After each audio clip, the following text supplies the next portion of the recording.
Hi there, it's Julie Davison from juliedavison.com. Today I'm going to show you how to make this lovely Laurel pop-up die card. Isn't that totally awesome? I am like obsessed with it. It's just so fun to open and close. So it folds completely flat, and then when you open it, it pops up into sort of this 3D element. So this is one of the projects in my March 2018 bonus project kit. So when you order $40 or more from my online store, you get a project kit which includes pre-cut materials to make 3 different projects and a free gift. So the gift in March 2018 is the gold faceted gems, and like I said, you'll get enough materials to make 3 different projects. So these are the projects once they're assembled.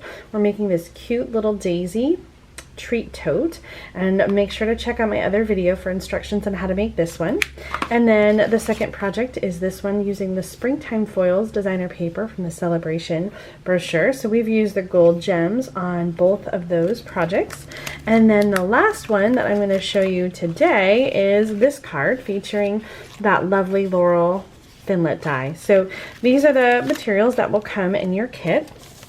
And if you don't have the stamp set that I've used, which is the Lovely Friends stamp set, you can use any stamp set to decorate the front of your card. So I just included a white piece of cardstock and a green layer. So here's another option for decorating it using the same cardstock pieces. I just added the images from the Petal Palette set from the Occasions catalog. The Thinlit dies and the stamp set are both in the annual catalog. So if you're thinking that you haven't seen this, it's because it's kind of buried in the annual catalog. So you can get the dies and the stamp set together. It's a 10% discount when you purchase the bundle, or you can purchase the stamps and the dies separately.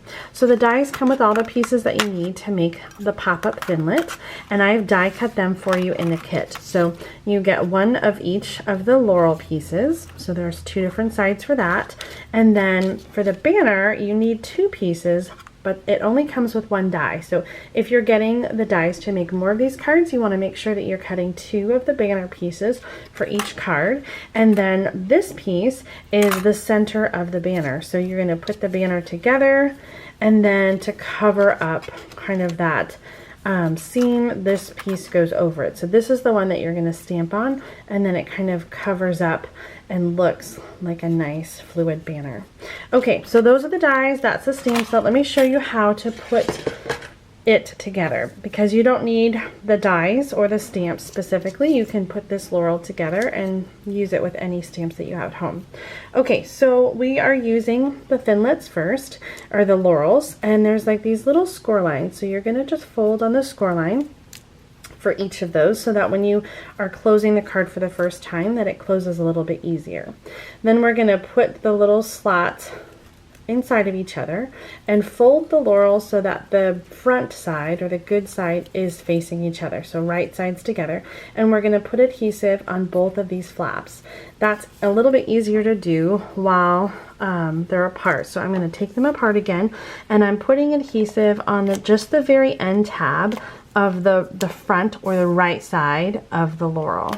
So just a little bit of fast fuse. You could use glue dots or another strong adhesive. And then that's going to go inside the card base. So I'm going to go ahead and fold that. And then again, we're going to slide those slots together, fold them so the right sides are together.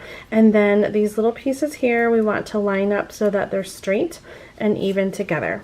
Now, when we put this inside of the card, we want to keep it low, because once you open the card, the Laurel kind of pops up, and so it does come a lot higher than you think it will. So you want to keep it kind of low, and you're just going to set it so that the tab is right against the inside fold of the card.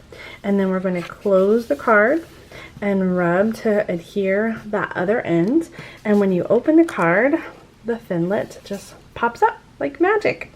All right, it's a similar concept here with the banners. So the banners fit together like this. Now, it's exactly the same die, so it doesn't matter which way you have them. And then you're going to fold the right sides together. So first we're going to do the adhesive. We're going to fold on the score line, and we're going to put adhesive on the right side, or the front side of the cardstock, on that flap. And only on that flap. Okay, then we're going to put the banners together, right sides together, so that we have adhesive on the outside. Now this one is a little bit trickier. We want the banner to be lined up, so the ends are not going to be quite as lined up as the Laurel was. So we're going to lay this down, again, right inside the fold line, and then with the banner here. All right, so you're going to close it.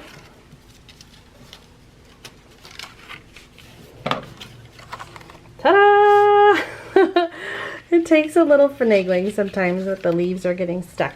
And then you're just going to stamp on the banner and add that over the top. So let me show you the finished card again. And you don't see all the seam in the middle there, but you can see kind of how the white piece, that both the straight edges meet up in the seam, but they're just a little bit almost slanted when you look at the whole thing. All right, I hope that you enjoy this fun, lovely Laurel Thinlit pop-up card and that you'll give it a try at home. Make sure to order before Saturday, March 31st if you want to get this project kit for free. And you can do that by ordering $40 or more in my online store at juliedavison.com/shop. But don't worry if you miss out on the March kit. I have a brand new kit each month, so you'll be able to earn the April kit when you order in April, and then the May kit in May, and so on. All right, guys, thanks so much for watching today. Happy stamping!